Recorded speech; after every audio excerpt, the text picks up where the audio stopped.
The canal had been dry for 40 years by the time Marlowe Easton ran out of road beside it, and she did not know, sitting there in the cooling dark of a borrowed truck with the gas needle resting flat on empty, that the long grassy ditch beyond the windshield had once carried boats. She was 22 years old, and everything she owned in the world rode in the bed of that truck under a blue tarp, and on the seat beside her, peering out of a wicker basket with one bright black eye, rode the only living thing in the world that belonged to her. A big slate grey gander named Tully, who had followed her out of a feedlot 2 winters ago and had never once been persuaded to leave. She had been driving for 9 days with no map and no plan, only the slow-leaking certainty that there was nothing behind her she could turn the truck around for, and she had pulled off onto the weedy shoulder of a back road in the low green farm country of central Indiana because the engine had begun to cough, and she had $31 folded in her coat, and nowhere on earth she was expected. Through the dusty glass, in the last copper light of evening, she could make out a small stone building standing alone, where the dry canal made a slow bend, square and patient and roofed in moss, with a tall, narrow chimney and a single round window over the door, like an eye that had been watching the road a very long time. Marlowe did not know it yet, but she was looking at the place that was going to change the whole shape of her life. She had grown up in foster homes, 14 of them by the time the state was finished with her, handed from house to house like a library book that kept getting returned, and she had learned early not to leave her shoes by any door as if she meant to stay, because every roof she had ever been told to call home had eventually told her to go. There had been one good house near the end, an old man named Harlan, who fixed clocks in a back room, and who, in the 3 years she lived under his roof, had told her that a person was a great deal like a fine mechanism, that the worth of one was not in how loud it ran, but in whether it kept true time when no one was watching. And that, careful, quiet, honest work was the only kind that ever lasted. She had loved him the helpless way an unwanted child loves the first grown person who is gentle with her. But Harlan's heart had stopped one ordinary Tuesday when she was 17, and the county had moved her across the state before his funeral. And after that, the world narrowed down to getting through, and the small door of her heart quietly shut. She had worked diners and a poultry plant and a county laundry, steady and never late and never thanked once, and she had saved, dollar by careful dollar, in a tobacco tin. $412, which was the entire weight of her freedom, and most of which the truck and the road had already eaten. So when the engine died for good the next morning and she walked stiff-legged down the canal bank with Tully waddling and grumbling at her heels, and found a paper notice stapled to the warped door of the little stone house, she read it 3 times before she let herself believe it. The notice said the property was being offered by the county for unpaid taxes, that sealed bids would be opened the following Thursday at the courthouse, and that the minimum acceptable bid was $10. $10 for a stone house and the strip of old towpath it stood on. She stood there in the wet grass, with the gander leaning warm and heavy against her shin, and felt something rise in her chest she had taught herself years ago not to feel, which was the dangerous, lifting ache of hope. The man behind the counter at the courthouse was named Vernon Tate, and he had run the recorder's office for 29 years, and he looked at Marlowe over the top of his glasses the way a man looks at a sparrow that has flown in through an open window. "Nobody bids on the old lock house," he told her plainly. "It's been sitting empty since before you were born, ever since the canal company folded and the state let the whole waterway go to seed." He told her the roof was likely rotten, and that whoever bought it would be taking on a stone box full of nothing in the middle of nowhere, with no neighbour for a mile in any direction. Marlowe listened, and then she set $10 on the counter, a 5 and 5 ones gone soft as cloth, and said she would like to bid. Vernon Tate looked at the money a long moment, and then at her thin coat and tired young face, and the stubborn set of her jaw, and the great grey gander she had carried in under her arm like a parcel. And something behind his glasses gave way. He filled out the paperwork himself, and on the following Thursday, when the sealed box was opened and no other bid was found inside, the old Canal lockhouse on the Wabash feeder line passed into the lawful ownership of Marlowe Easton for the sum of $10 American. She walked the 4 miles back out to it that same afternoon, with the deed folded against her heart, let herself in through the swollen door, and began, in the failing light, to learn what she had bought. Below was one large square room, and above a low loft, full of dust and quiet, and the gold light of evening coming sideways through the round window. There was a great stone fireplace, and a built-in cupboard beside it where the lock tender had kept his signal lamps, and a long plank table worn pale and smooth. Through the back window she could see the lock itself, the great stone chamber sunk into the earth where the boats had once been raised and lowered, its heavy wooden gates long since rotted, the dry stone furred green with moss. Marlowe stood in the middle of that quiet room, and felt, against all sense, like a person who has walked into a house she had somehow lived in before. That first night she built a small fire and lay down in her bedroll, with Tully settled against her side, his long neck curled back over his wing, and the thick stone walls held the small warmth close around her. And for the first time in longer than she could remember she slept, without once dreaming that someone was coming to tell her to leave. In the morning she met the neighbour. His name was Asa Pruitt, and he was 80 years old, lean and brown and bent a little at the shoulders, with white stubble and pale watchful eyes under a sweat-stained felt hat. And he farmed the corn ground that ran up from the far bank the way his father and grandfather had before him.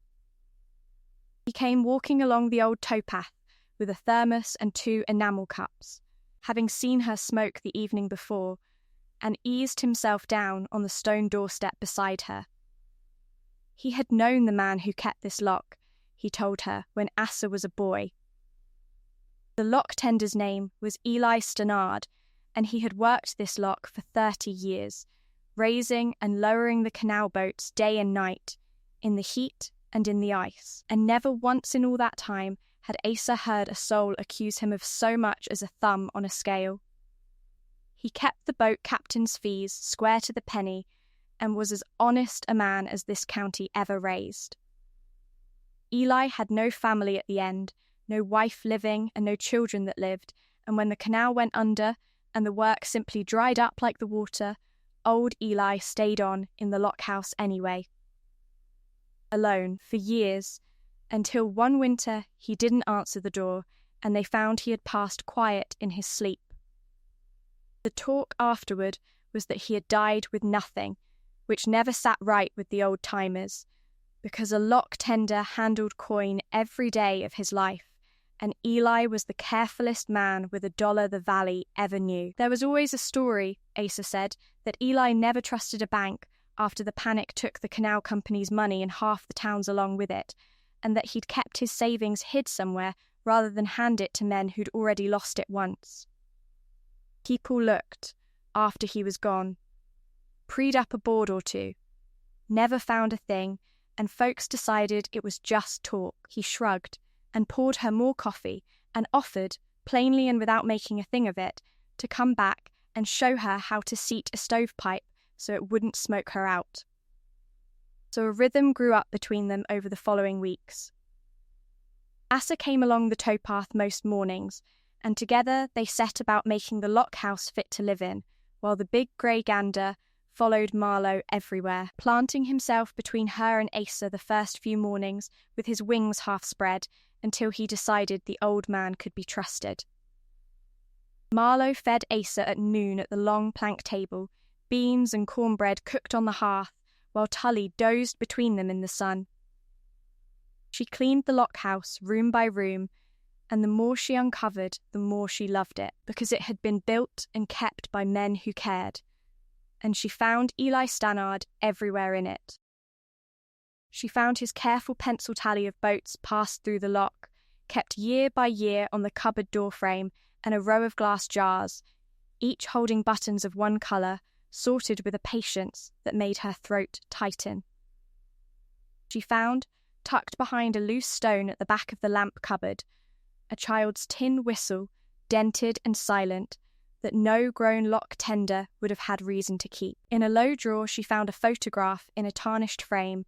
a serious young man in a high collar standing stiff beside a young woman in a dark dress, and between them a small boy of perhaps 5 holding a tin whistle exactly like the one behind the stone. And she understood, without anyone needing to tell her, that she was holding in her 2 hands the whole of a family that the world had not let. Eli Stannard Keep. She set the photograph upright on the mantel where the round window's light could reach it. Asa saw it the next morning and went still, and then said softly that that was Eli and his wife Sarah and the little boy, whose name had been Thomas. A quick, bright child who used to run the towpath blowing a tin whistle to make the boat horses dance. And then, one summer, the fever came up the canal and took the boy in 3 days, and Sarah did not last the year that followed, grief being a slower fever, but a surer one, and after that something in Eli Stannard folded inward and never quite opened again. He kept the lock 30 more years with that gentle, ruined steadiness, and never once spoke a word of complaint to a living soul. Marlowe began, after that, to feel she knew him, and to feel, in the foolish, private way of a lonely heart, that he had kept the little stone house dry and sound, and waiting through 40 empty years for the express purpose of one day keeping her. Then the silver car came. It came on a bright, cool morning in late October, rolling slow and careful down the rutted farm lane, as if its driver feared for the paint, and out of it stepped a man of about 50 in pressed slacks and a soft quilted vest, with very white teeth and a leather folder under his arm, and a smile he had clearly used many times before. His name, he said, was Garrett Lowe, and he represented an investment group quietly buying up the old canal corridor for a recreation development, and he had been authorized to make her a generous offer for the lock house and its land. He named a number. It was $55,000. Marlowe stood on the doorstep of the house she had paid $10 for, with the gander pressed warm against her leg, and she waited to feel tempted, the way a poor person braces to be tempted by more money than she has ever held, and the temptation did not come. The little stone house behind her felt, in that moment, like the only family the world had ever let her keep, and she was not going to sell her family to a man in a quilted vest. She told Garrett Lowe, politely, that the lock house was not for sale. His smile did not falter, but his eyes went flat and cool, and he said that was a real shame, that offers of this kind had a way of shrinking and not growing, and that an old stone building like this was just one county inspection away from being condemned outright. And wasn't it fortunate the county had been so very cooperative with his group lately? Then he was gone, and Marlowe stood a long while in the cold bright morning understanding 2 things at once: that she had made an enemy, and that no investment group on earth pays $55,000 for a ruin and a ditch unless it believes there is something more underneath. It was Tully who found it. The gander had spent 2 months prowling the lock house end to end, the way a goose will when it has decided a place is its own to guard, but he came back again and again to one spot, the lamp cupboard beside the great fireplace. He would plant himself square in front of the bottom of it, lower his long neck and hiss low at the back wall, and stamp his broad orange feet, and let out that deep brass trumpet honk of his that meant something was not right, until Marlowe came with the lantern. There was nothing there but old stone and the smell of cold soot, but the gander would not be talked out of it. And one evening, kneeling beside him with the lantern, running her fingers along the back of the cupboard to humour him, She felt it, a place where the joints did not match the rest, where the stone had plainly been laid by the same true hand, but laid later, the mortar a shade paler, a low square of masonry that had been built to look like the plain back of the cupboard, but was not the back of anything, because when she rapped it with her knuckle it gave back, faint and unmistakable, the hollow sound of a space behind. She told Asa in the morning, and the old man set down his enamel cup very slowly, was quiet a long moment, and then said, in a careful and changed voice, "Fetch me my pry bar and my cold chisel out of the truck." They worked the rest of that day, the bent old man and the young woman taking turns, tapping the chisel along the false seam, while the gander watched from the hearthstone with his black eyes bright. Until at last, near dusk, a whole square of dressed stone came free in their hands, and they lifted it aside and held the lantern up to the dark cavity behind. It was a chamber, dry as bone, lined inside with sheets of tin against the damp, no bigger than a bread oven. And it was full. There were canvas sacks, the small, stout kind a man might carry coin in, gone stiff and grey with age, and when Marlowe lifted the first one out, it was heavy, in a way no sack of buttons is ever heavy, and the bottom of it shifted and settled with a deep, cold, sliding chink that made the old man draw a sharp breath through his teeth. She worked the drawstring loose with shaking fingers and tipped a little into her cupped palm in the lantern light, and what slid out, dull and gold and faintly warm looking even cold, were coins. Gold coins, double eagles and half eagles and quarter eagles, the dates worn but readable, money that had been honest money in Eli Stannard's day and had become, in the long dark behind that wall, something far past money. There were 5 sacks of it, and rolls of silver dollars wrapped in oiled paper, and a thin sheaf of Canal Company bonds tied with faded ribbon, and resting on top of all of it, wrapped in a square of soft chamois, there was a flat tin box, and inside that box, dry and unblemished by the years,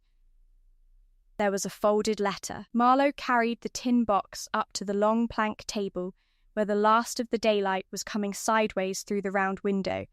and sat down with the gander settling heavy against her feet and the old man standing silent at her shoulder with his felt hat in his hands,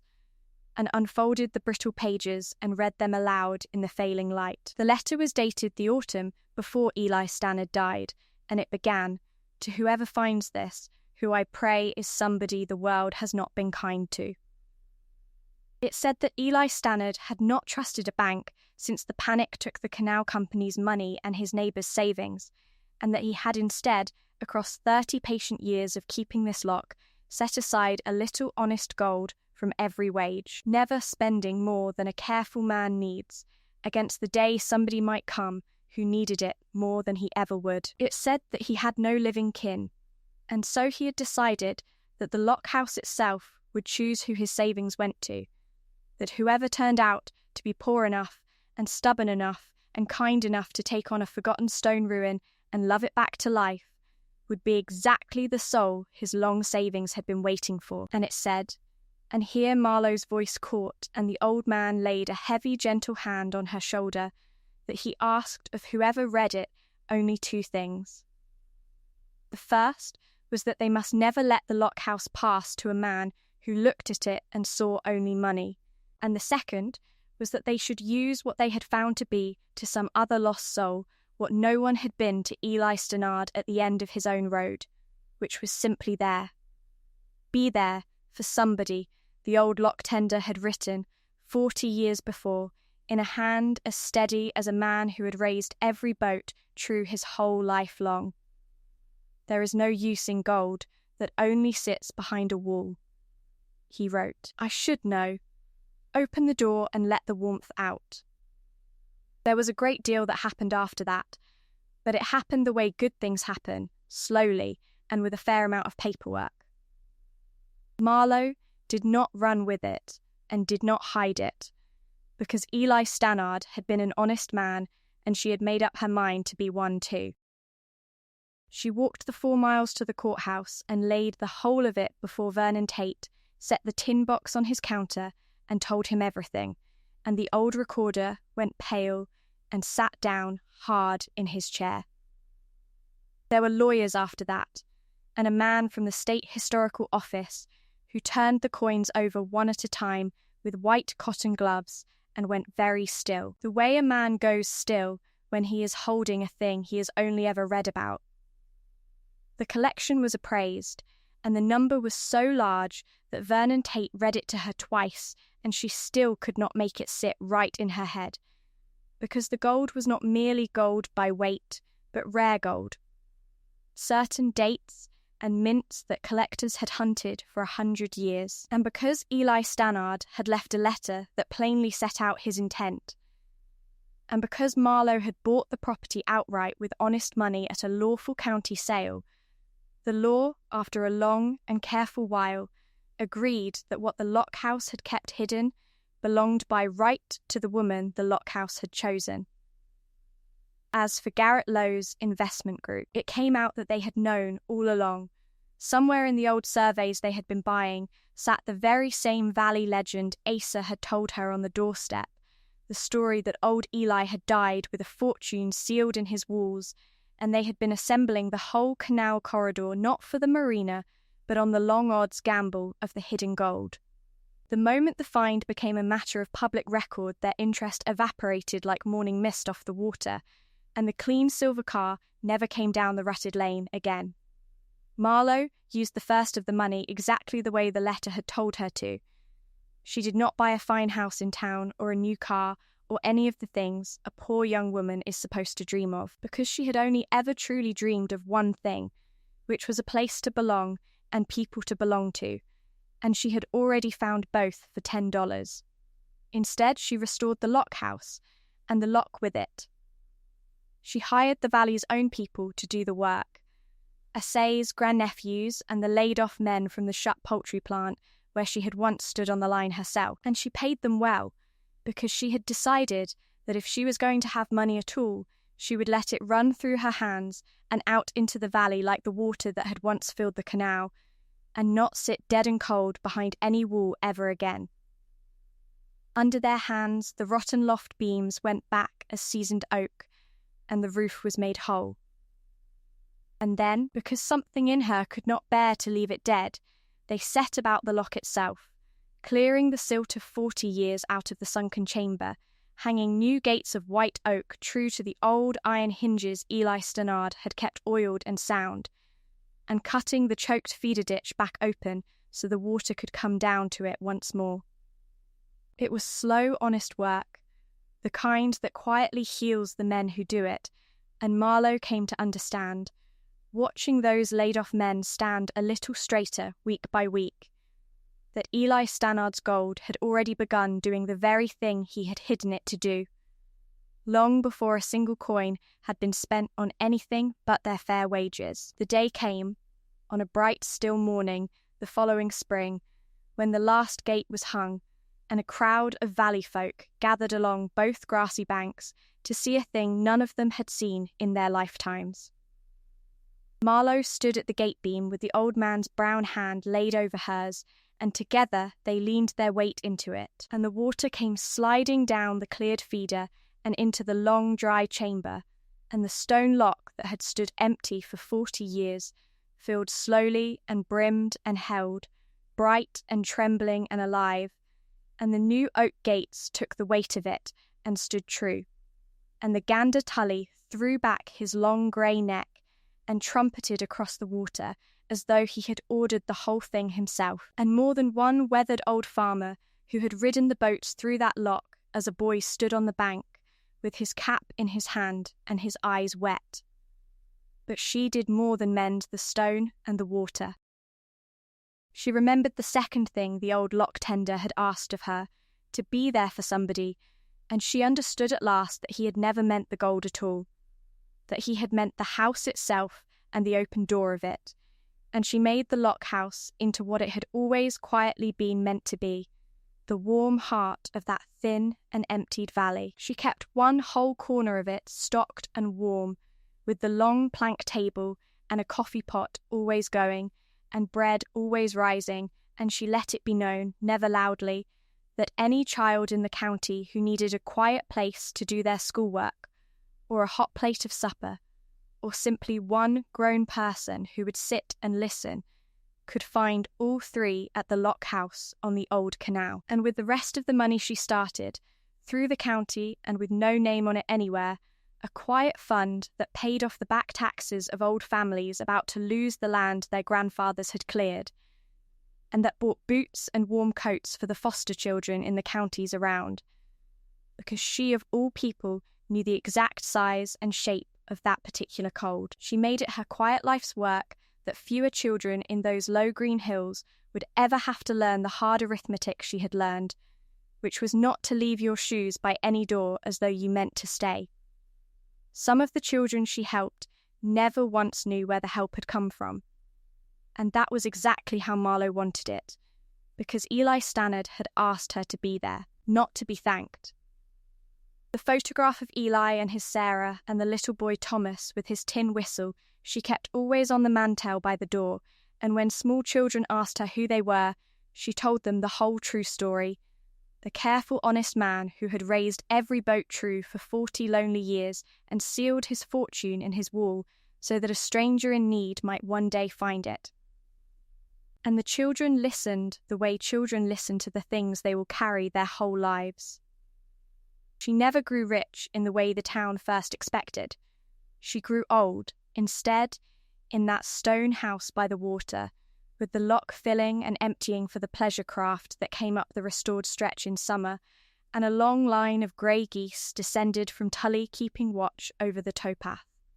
The children of the valley grew up calling her by her first name, and above the long warm table, framed behind glass, she hung the lock tender's letter, so that every child who ever did their schoolwork there could look up and read, in a steady slanting hand 100 years old,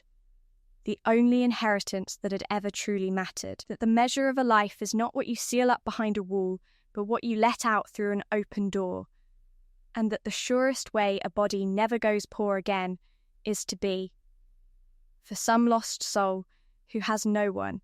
simply and faithfully there. Asa Pruitt lived to see the whole of it, the water back in the lock, and the table always full, and he died at 92 in the dry loft where Eli Stannard had once slept, with Marlowe holding one of his hands and a grey gander dozing warm against his side.